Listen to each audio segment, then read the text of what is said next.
This is Pat Flanagan. I live in ROSCREA, County Tipperary, and I am the PRO of COMHALTAS Ceoltóirí, sometimes referred to as COMHALTAS. Now, COMHALTAS was founded in 1951, so that's just 70 years ago now, and it was founded after a time of a lot of depression after the World War, and a lot of emigration had happened prior to that, and it was something that gave the population in Ireland a great lift at the time. So COMHALTAS is an organisation based on volunteerism, and there are branches in 15 countries and on 4 continents. It also promotes the use of the Irish language, which I love. So I like music. I play fiddle and guitar myself. I'm nowhere near any kind of prize-winning standard, but I love playing at my own level, whether that be in a sing-song or a music session or whatever. So in my own family, both my father and mother were fiddle players.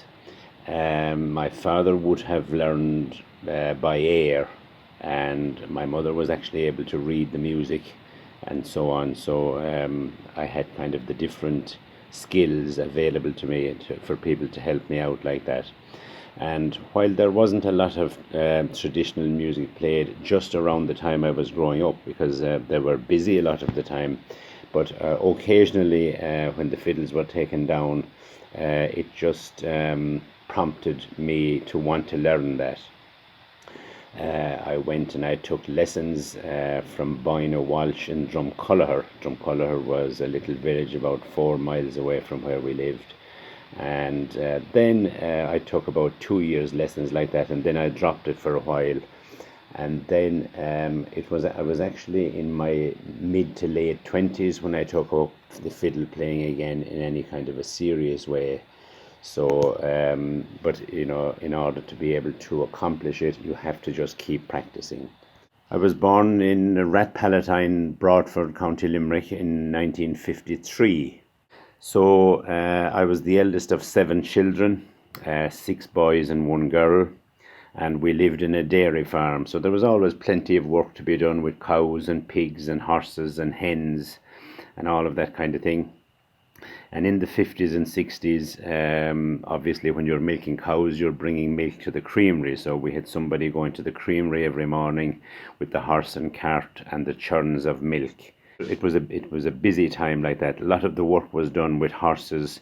So when it came to saving hay or drawing manure, the old farmyard manure or any of that kind of thing, it was always done with the horses as such. And the tractor didn't arrive until quite late in the time. I think it might have been the late 60s or early 70s. We did get a milking machine all right in the 1960s. So you just got used to the way of working with horses, and it was a slower pace of life, but everything was very calm and peaceful. Whereas nowadays you have the noise of big machines and everybody is rushing everywhere. Back that time, people sang while they worked and they whistled while they worked. So it's a thing you don't hear now because there's so much pressure on targets of time and so on like that.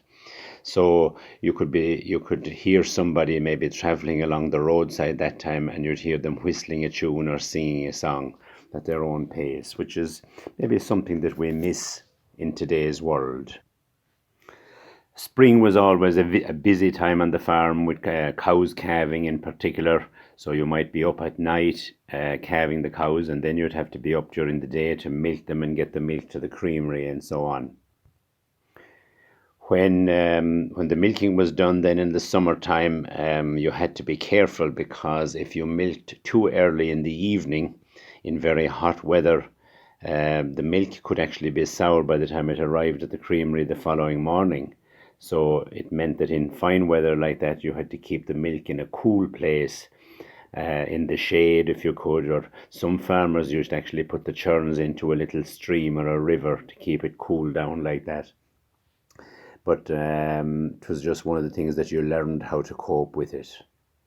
So back in the 50s and 60s, a lot of the work in rural Ireland was done on the basis of what we call mehel.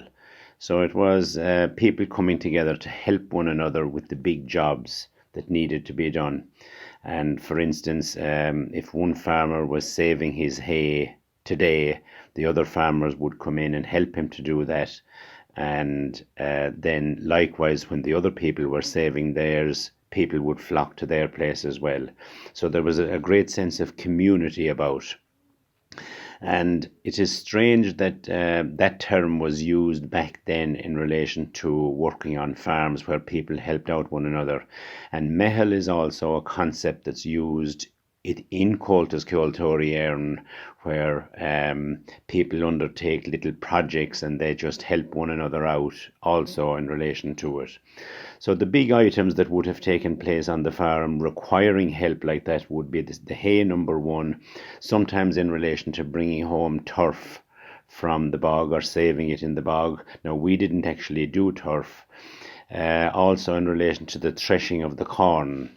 And the thresher would arrive onto a particular farm. The word would go out that it was there, might be there for an evening and the following day as well, that type of thing.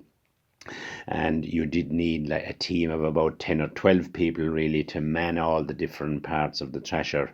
So for instance, you'd have people throwing in the sheaves, you'd have people forking away the straw, you'd have people moving away bags of the corn that was threshed out and so on. So that was a big day. And then if a farmer had difficulty with calving a cow or the killing of the pig, the killing of the pig was a big day, because in modern terms it would have been considered totally cruel. But that time people just seemed to take it as the done thing.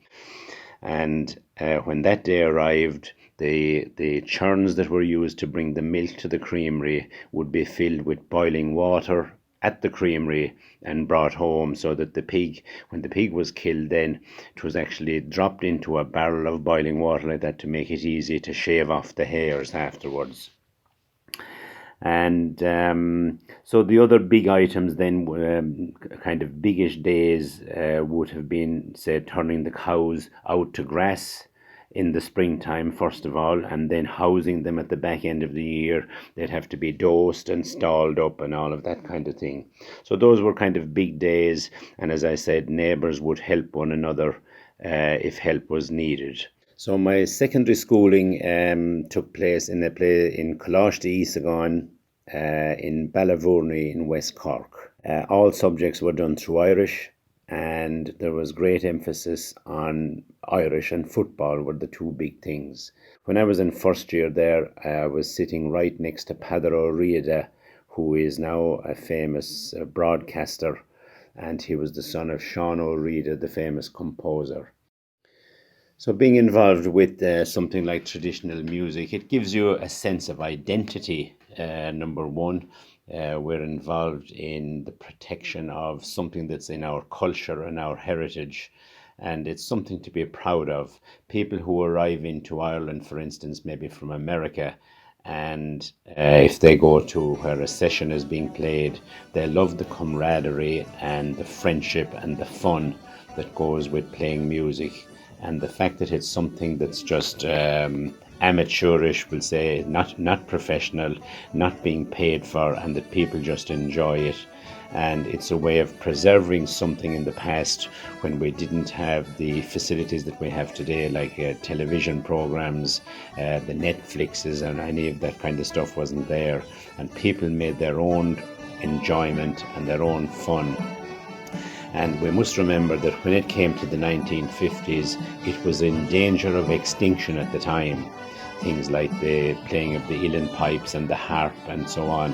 And all of those, through the efforts of Comhaltas Ceoltóirí, have made a huge recovery now. So there is certainly no fear of it at the minute. And it's gone from strength to strength. So for my part of it, I'm proud to be involved with Comhaltas Ceoltóirí. I think it just does a lot of good work for keeping the spirits up in the community, and hopefully when this present COVID crisis is over, we can get back to having a few tunes together again. That would be my greatest wish.